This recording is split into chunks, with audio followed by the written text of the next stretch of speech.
खबर डीडवाना से है, जहां पर राजकीय पसारी सिटी डिस्पेंसरी का उद्घाटन लगभग 30 साल पहले हुआ था, जिसका उद्देश्य था कि आसपास के गांव ढाणी के घनी आबादी वाले इलाकों के लोगों को स्वास्थ्य सेवाएं उपलब्ध करवाई जाए।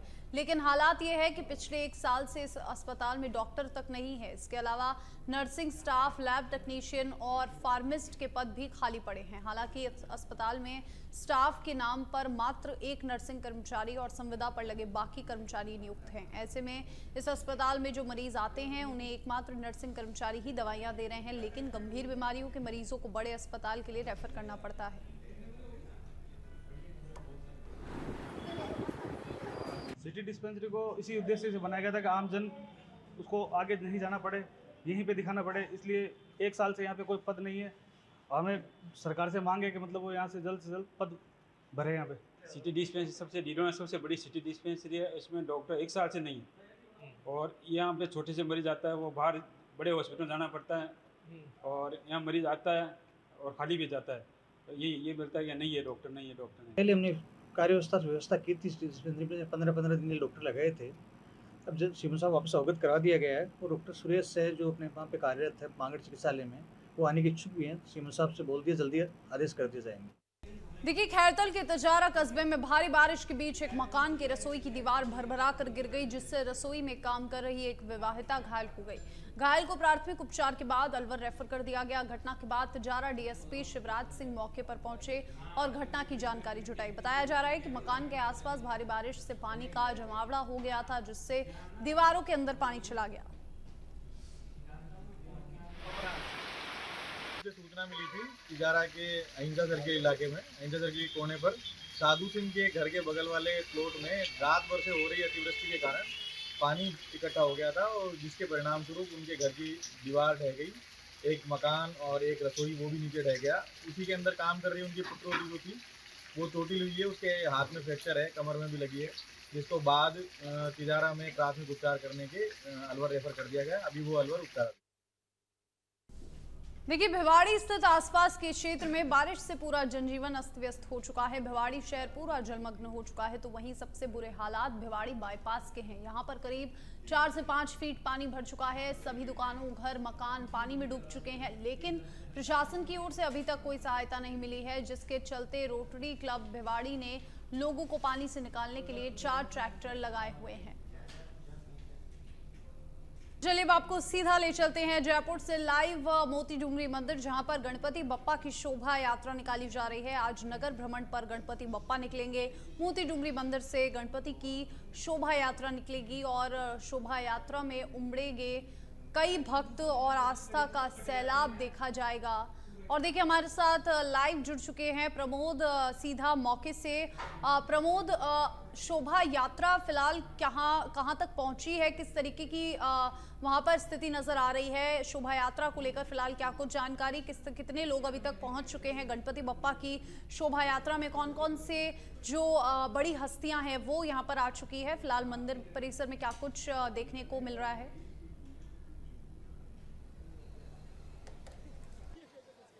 देखिए गुनगुन, मैं आपको बताना चाहूंगा 9 दिवसीय गणेश उत्सव की जो आज है वो समाप्ति हो जाएगी शोभा यात्रा के बाद। कल गणेश उत्सव बड़े ही धूमधाम से मोती डूंगरी मंदिर के अंदर मनाया गया था।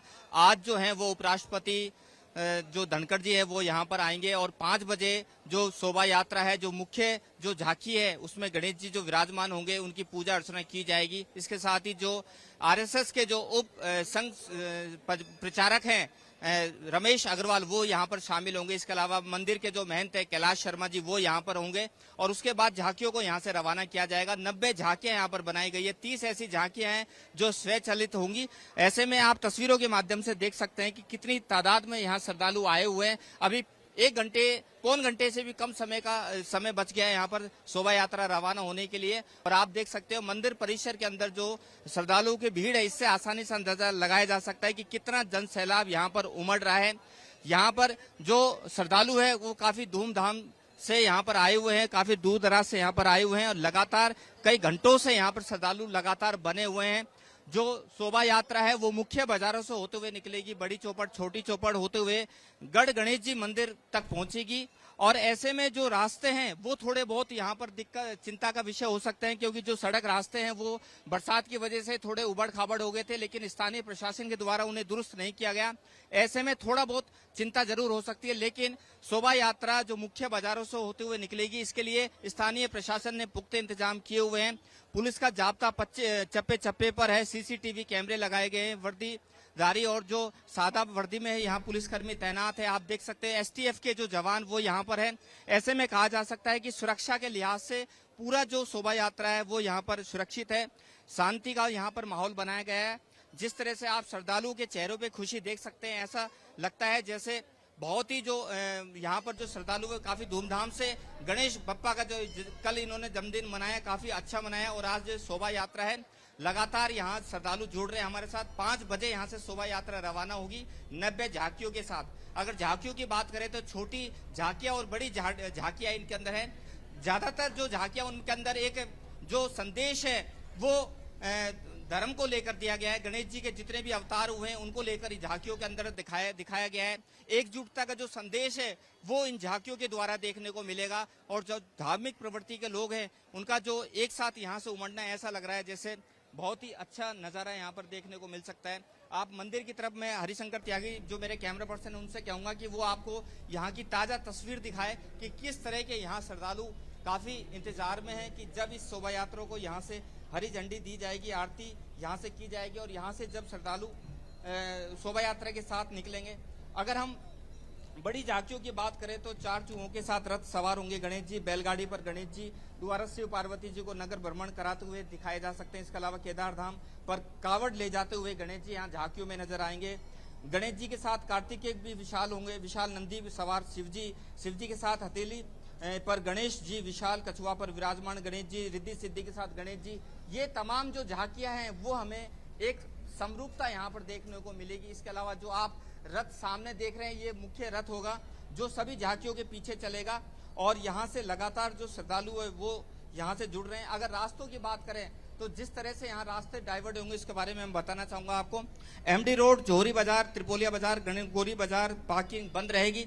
जैसे ही शोभा यात्रा यहाँ पर आएगी 15 मिनट पहले ही यहाँ पर जो ट्रैफिक है उसे बंद कर दिया जाएगा। इसके अलावा त्रिमूर्ति सर्किल से जेडीए चौराहा होते हुए बीच में आरबीआई तिराया से गणेश मंदिर के बीच तख्ते शाही रोड, धर्म सिंह सर्किल, गणेश मंदिर की तरफ सभी प्रकार के जो वाहन हैं उनकी आवाजाही बिल्कुल तरह से बंद रहेगी ताकि शोभा यात्रा को किसी तरह की कोई परेशानी ना हो।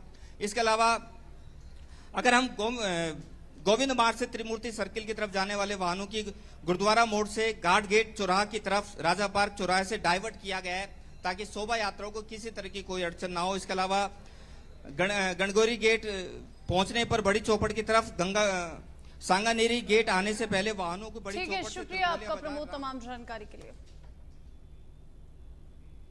और देखिए शोभा यात्रा में उमड़ा सैलाब और गणपति बप्पा की आज शोभा यात्रा निकली। देखिए डीग के सीकरी क्षेत्र में 2 दिन से भारी बारिश हो रही है जिसके चलते एक मकान जमींदोज हो गया और गनीमत रही कि कोई जनहानि नहीं हुई। पूरा मामला पहाड़ी क्षेत्र के सहसन गांव का बताया जा रहा है।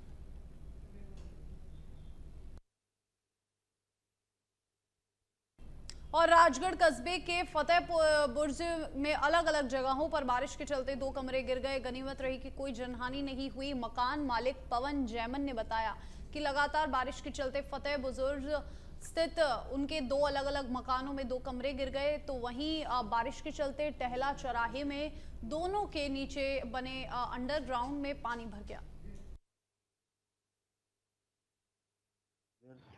ये मकान पुराना था। ये बारिश बहुत तेज हो रही थी, इसकी वजह से ढह गया। सारा का सारा सामान था इसमें, वो सामान इसी में दब गया। अच्छा। और नीचे भी एक गाय का घर है, इसमें गाय बंध रही थी, वो भी बच गई गाय तो खैर, और ये भी सारा ढह गया। देखिए पाली के बाली में पहाड़ी क्षेत्रों में झमाझम बारिश हो रही है जिससे सेवाड़ी पीपला रास्ते में नर्सरी के पास नदी का पानी बढ़ने से आवागमन बाधित हो गया है। वहीं एक बाइक सवार नदी के तेज बहाव को पार करने की कोशिश में बह गया जिसे ग्रामीणों ने 1 घंटे की मशक्कत के बाद बचा लिया। प्रशासन लगातार अपील कर रहा है कि नदी नालों में वाहन और पैदल न उतरे, जिसके बाद भी लोग अपनी जान जोखिम में डाल रहे हैं।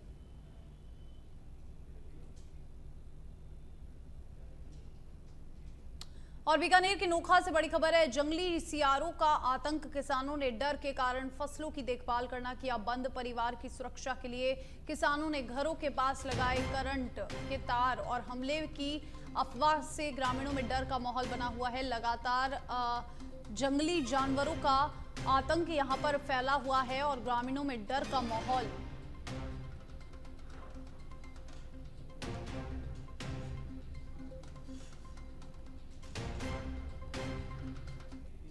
रायसिंह नगर के समेजा थाना क्षेत्र के समेलपुर गांव में प्लांट के विवाद को लेकर दो पक्षों में खूनी संघर्ष हो गया। इस दौरान दोनों पक्षों ने एक दूसरे पर लाठी डंडों से जानलेवा हमला कर दिया, जिससे एक पक्ष के 4 लोग तो वहीं दूसरे पक्ष के 2 लोग गंभीर रूप से घायल बताए जाए और जिसके बाद घायलों को अस्पताल में भर्ती कराया गया। घटना की सूचना मिलने पर समेजा SHO विकास बिश्नोई और नायब तहसीलदार भी मौके पर पहुंचे।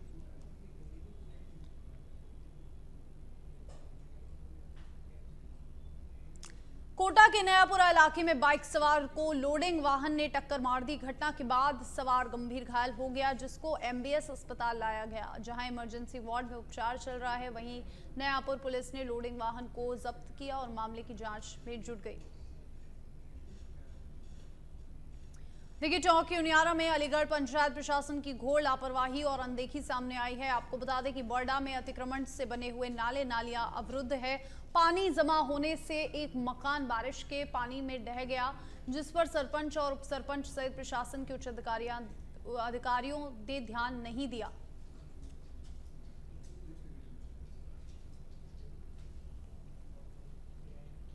देखिए, अजमेर के पिसांगन में मंगलियावास रोड रपट पार करते हुए बुजुर्ग के बहने का मामला सामने आया। आपको बता दें कि रपट पार करते हुए बुजुर्ग तेज बहाव में बह गया, जिसके बाद 19 घंटों की मशक्कत के बाद SDRF टीम ने बुजुर्ग के शव को बाहर निकाला और परिजनों के पहुंचने पर कार्रवाई करते हुए पोस्टमार्टम करवाकर शव परिजनों को सुपुर्द किया।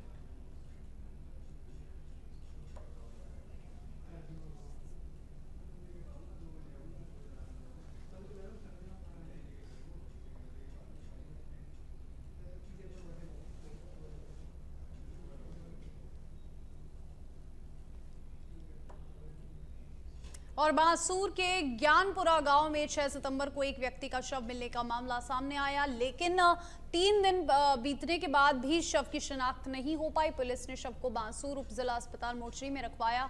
साथ ही मृतक के परिजनों की तलाश करने में जुटे हुए हैं।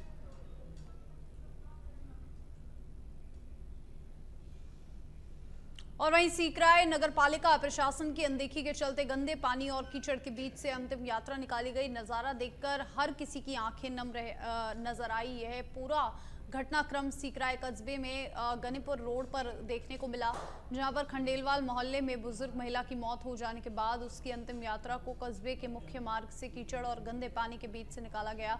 आपको बता दें कि सीकराय कस्बे में पिछली सरकार के द्वारा नगर पालिका बनाने की घोषणा की गई थी, जिसके बाद अभी तक भी नगर पालिका ने कचरा डालने का स्थान चिन्हित नहीं किया गया और जिसके चलते जगह जगह रास्ते में कचरे के ढेर लगे हुए हैं। भरा रहता है 12 महीने। बरसात का तो आता ही, उसके अलावा और भी आता है और वो भरा रहता है। उसमें सब को लेकर के पानी में होकर निकलना पड़ता है। दूसरी बात यह है, आम रास्ते में जो ढेर सारा पूरी सिकराया कचरा पड़ा हुआ है। हर आदमी जोधपुर में खेजड़ली अंतर्राष्ट्रीय शहीद मेला 13 सितंबर को आयोजित होने जा रहा है। खेजड़ली शहीद राष्ट्रीय पर्यावरण संस्थान के अध्यक्ष मलखान सिंह बिश्नोई ने बताया कि हर वर्ष की तरह इस वर्ष भी 363 शहीदों की स्मृति में आयोजित होने जा रहा इस मेले में राजस्थान, पंजाब, हरियाणा, मध्य प्रदेश, उत्तर प्रदेश सहित विभिन्न क्षेत्रों के समस्त बिश्नोई समाज के लोग और संत जनप्रतिनिधि समेत कई लोग शहीदों को श्रद्धा सुमन अर्पित करने के लिए आएंगे। संस्थान के अध्यक्ष आदरणीय मलखान सिंह जी ने विस्तार से बता दिया। ये मेला जब शहीद हुए तब से कंटिन्यू लग रहा है, लेकिन विधिवत रूप से मेला की शुरुआत हुई। उसके बाद में स्वर्गीय राम सिंह जी इसके एक संस्था बनी जिसका नाम था खेजड़ली राष्ट्रीय शहीदी संस्थान, उसके वो लगातार अध्यक्ष है। उसके बाद में मलखान सिंह के अध्यक्ष हैं और उसके बाद में लगातार जैसा भी आपने विजिट किया, जो हमारे शहीद है, जो शहीद है उनके परिवार के लोग, बाकी पूरे हिंदुस्तान के, खास तौर से राजस्थान, मध्य प्रदेश, पंजाब, हरियाणा और राजस्थान के पूरे समाज, विष्णु समाज लोग आते हैं। और वैसे पर्यावरण प्रेमी सारे लोग आते हैं, जैसे सुंदरलाल जी बहुगुणा भी यहाँ करके गए, और भी कई जो पर्यावरण से संबंध रखने वाले लोग हैं जो यहाँ जरूर ढोक देने आते हैं। तो ये बहुत हिंदुस्तान में नहीं, संसार में ऐसा स्थान नहीं जिस स्थान पर हम बैठे हैं, कहीं भी ऐसा नहीं होगा कि जहाँ पेड़ के लिए किसी ने हंसते हंसते प्राणों की आहुति दी है। वो एकमात्र स्थान वो है जहाँ अपन बैठे हैं, जहाँ हंसते हंसते प्राणों की आहुति दी, और उस स्थान पर आप सब लोग पधारे, आपका अभिनंदन है। जसवंत सिंह जी भी साथ थे, के विष्णु जी, फब्बाराम जी, हम सब लोग ने जाके मुख्यमंत्री जी को निमंत्रण दिया था। उन्होंने न्योता स्वीकार भी कर लिया था, मगर उनका एक प्रोग्राम जो है विदेश यात्रा का हो गया था 8 तारीख से 14 तारीख तक। इस वजह से उन्होंने कहा मैं आ नहीं पाऊँगा। हमने दिया कुमारी जी को भी कहा है, और हमारे वन पर्यावरण मंत्री संजय शर्मा साहब है, भूपेंद्र यादव उनको भी निमंत्रण दिया है। और केंद्र के वन मंत्री जी भूपेंद्र यादव और राज्य मंत्री कीर्तिवर्धन सिंह जी, उनको भी निमंत्रण हमने दिया है। अर्जुन राम जी मेघवाल साहब को भी निमंत्रण दिया है। गजेंद्र सिंह शेखावत जो हमारे सांसद भी है, मंत्री भी हैं, पर्यटन मंत्री है भारत सरकार के, उनको भी हमने इस मेले में आने